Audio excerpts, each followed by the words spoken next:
kita akan berdoa sebelum kita memulai KPA hari ini.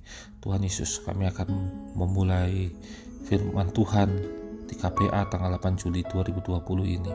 Tuhan berkati hamba-Mu, Tuhan berkati kami semua, bukalah hati dan pikiran kami, telinga kami, sehingga kami mampu mendengar dan menyerap dengan baik apa yang menjadi maksud dari Engkau Yesus. Bentuklah hati kami Tuhan, kami siap mendengarkan firman-Mu. Di dalam nama Tuhan Yesus kami dapat doa, haleluya, amin. Selamat sore Bapak Ibu semua. Hari ini KPA tanggal 8 Juli 2020. Kita akan membahas tentang berkat Tuhan. Amsal 10 ayat 22 berbicara tentang berkat Tuhanlah yang menjadikan kaya, susah payah tidak akan menambahinya. Bapak Ibu, dalam Amsal 10 ayat 22 ini bicara tentang kata berkat Tuhan. Berkat Tuhan dalam konteks ini ada dua hal yang kita bisa bayangkan, yang kita bisa terima, yaitu pengertian tentang kata sifat dari berkat Tuhan. Berkat Tuhan yang bicara pertama adalah berkat Tuhan bicara tentang karena Tuhan. Hal yang kedua, berkat Tuhan itu bicara tentang kata benda, yaitu berkat yang diberikan oleh Tuhan.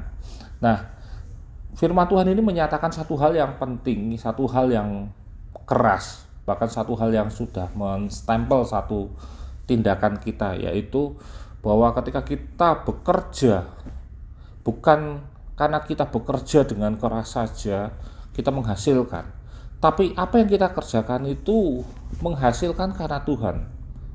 Nah, lalu timbullah satu pertanyaan bagi kita, dari kita. Kalau begitu apa gunanya saya bekerja keras jika semuanya ditentukan oleh Tuhan?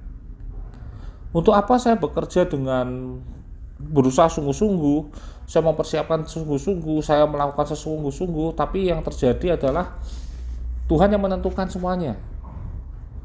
Bapak Ibu, ketika ayat ini bicara tentang tiga hal yang jelas. Yang pertama, Tuhan sedang bicara pada kita bahwa yang terpenting dari semua itu adalah Tuhan. Ketika kita bekerja, fokus utama kita adalah kepada Tuhan. Karena fokus utama kita kepada Tuhan, baik dari input, proses, dan outputnya harus benar. Kenapa? Karena kita bekerja untuk Tuhan. Saya bekerja untuk satu perusahaan. Di perusahaan itu ada peraturannya. Peraturannya inilah yang membuat saya dari awal bekerja saya tidak boleh melakukan satu kesalahan, dan dalam proses saya bekerja saya tidak boleh melakukan proses yang ilegal, atau dalam kata perbankannya fraud. Saya tidak boleh. Kenapa? Karena saya melakukan untuk bank. Apalagi kalau saya bekerja untuk Tuhan. Bolehkah kita melakukan penipuan ketika kita bekerja untuk Tuhan? Tentu tidak. Karena itu, hal yang pertama yang Tuhan inginkan kita mengerti dari ayat ini adalah bahwa fokus utama kita dalam bekerja adalah untuk Tuhan. Karena Tuhanlah yang memberikan kita berkat. Karena fokus utama kita untuk Tuhan, makanya setiap proses, dari proses input, prosesnya, prosedurnya, prosesnya pengolahan sampai hasilnya itu harus sesuai dengan firman Tuhan. Sudah siapkah kita bekerja sesuai firman Tuhan, ataukah kita selama ini bekerja masih jauh dari firman Tuhan?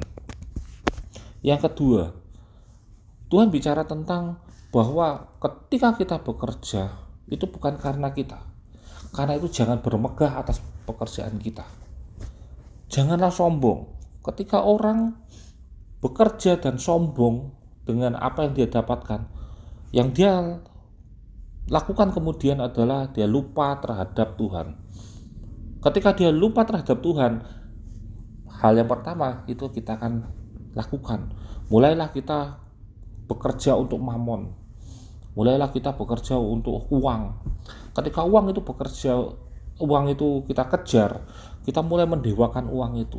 Kita lupa beribadah, kita lupa untuk berdoa, kita mulai mencari cara semaksimal mungkin untuk mendapatkan uang, meskipun itu hal yang ilegal dan tidak etis. Kenapa? Karena ada roh kesombongan dalam kehidupan kita. Karena kita percaya bahwa apa yang kita dapatkan itu dari kita sendiri. Bapak Ibu, ketika kita bekerja, Tuhan inginkan kita merendahkan hati. Supaya apa? Supaya kita mampu bekerja bersama Tuhan. Itu hal yang ketiga yang akan kita pelajari hari ini, bahwa ketika berkat Tuhan menjadikan kaya, ada satu kunci lagi, yaitu yang ketiga adalah kita adalah rekan sekerja Allah.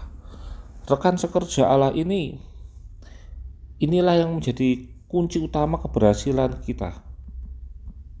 Kenapa? Ketika Allah bekerja dalam kehidupan kita, Tuhan akan memberkati pekerjaan kita. Dalam 1 Korintus 3 ayat yang 6 dan 7 berkata, "Aku menanam, Apolos menyiram, tetapi Allah yang memberi pertumbuhan." Ayat 7, "Karena itu yang penting bukanlah yang menanam dan yang menyiram, melainkan Allah yang memberi pertumbuhan." Paulus bicara tentang bahwa dia mempersiapkan dengan baik. Dia Apolos menanam, memelihara dengan baik, tapi Tuhan yang memberikan pertumbuhan. Ada 3 orang yang bekerja dalam satu hal untuk menghasilkan satu hal yang jelas. Ada 3 orang yang bekerja, 3 oknum yang bekerja untuk menghasilkan satu output. Apolos, dan Tuhan. Dalam kehidupan kita pun sama. Dalam kita bekerja, ada 2 oknum yang jelas yang akan bekerja sama untuk menghasilkan sesuatu yang besar, yaitu apa? Kita dengan Tuhan. Karena itu kita tidak bisa klaim, karena itu kita tidak bisa fokusnya ke uang, fokusnya ke pekerjaan kita. Fokus kita adalah bagaimana kita memuliakan nama Tuhan dan merendahkan hati kita, sehingga kita bisa menjadi rekan sekerja Allah. Dengan demikian pekerjaan kita diberkati. Rekan sekerja Allah itu bicara tentang kemurnian hidup kita, sehingga Allah ada dalam kehidupan kita. Dan rekan sekerja Allah bicara tentang bagaimana kita membawa Allah masuk dalam kehidupan kita, pekerjaan kita, bukan sekedar tukang stempel atau tukang tempat kita melaporkan atau berkeluh kesah, tapi di mana kita bekerja bersama Allah. Ketika kita hadapi masalah, kita berdoa, "Tuhan, saya akan menghadapi ini." Tidak sekedar itu saja, ada kalimat selanjutnya, yaitu, "Tuhan, apa yang harus aku lakukan? Apa yang harus aku perbuat?" Dengan demikian kita sedang mengajak Allah masuk dalam pekerjaan kita, baik dalam pekerjaan kita, baik dalam kehidupan kita. Karena itu Bapak Ibu, mari hari ini 3 hal yang tadi kita bicarakan tentang berkat Tuhan. Kunci mendapatkan berkat Tuhan adalah yang pertama adalah kita fokus kepada Tuhan dalam kita bekerja. Yang kedua, kita fokus dalam merendahkan hati kita sehingga Tuhan berkarya dalam kehidupan kita. Yang ketiga, kita fokus mengajak Yesus masuk dalam kehidupan kita sehingga dia menjadi rekan sekerja kita. Bersama Yesus tidak ada hal yang mustahil. Bersama Yesus tidak ada kegagalan. Dan saya percaya hari ini kita akan diberkati Tuhan. Meskipun masa pandemik ada masalah, tapi saya percaya Tuhan akan memberkati kita semua. Amin. Mari kita berdoa bersama. Tuhan Yesus, terima kasih untuk sore hari ini. Biarlah Engkau memberkati kami dari firman-Mu Tuhan. Perbaharui pikiran kami, perbaharui setiap apa yang kami perbuat sehingga kami menjadi lebih baik lagi. Tuhan Yesus, bentuk hati kami, berikan kami kerendahan hati, fokus pada Engkau. Dan biarlah kami bekerja bersama-Mu Yesus, mengajak Engkau masuk dalam kehidupan kami dan Engkau bertahta di atas kehidupan kami. Terima kasih Bapa.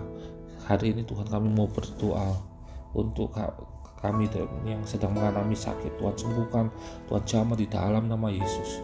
Kami yang sedang mengalami masalah, Tuhan berikan jalan keluar di dalam nama Yesus. Kami yang mengalami kelesuan, kami yang mengalami keletihan, kami yang mengalami segala macam tekanan hidup, Tuhan berikan kelegaan di dalam nama Yesus. Kami percaya Tuhan akan memberkati kami dan Tuhan akan memberkati dengan luar biasa. Dan kami akan tutup KPA ini di dalam tangan. Nama Tuhan Yesus kami berdoa. Haleluya. Amin.